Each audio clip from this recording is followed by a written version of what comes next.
Fala aí galera, quem fala é o Mr. Pocoyo e hoje eu vim trazer um vlog bem rapidinho, só pra descontrair.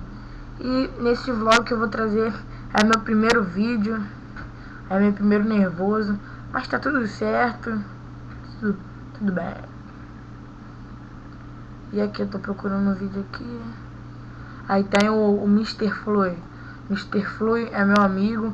Vão lá no canal dele lá, muito bacana o canal dele lá, ó. Ele já tem 20 e poucos inscritos.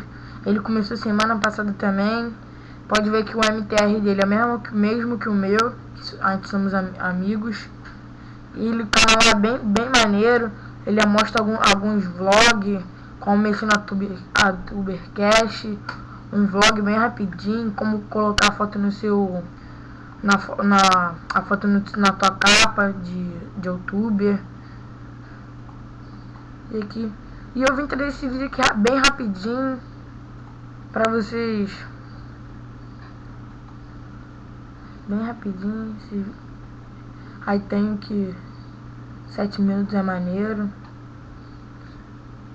porque esse aqui é meu primeiro vídeo.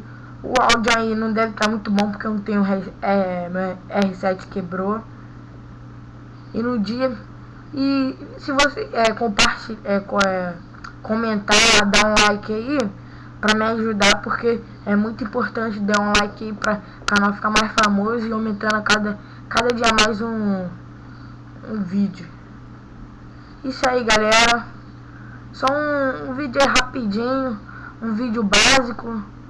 O áudio não deve estar muito maneiro, mas tá bom, valeu, tchau.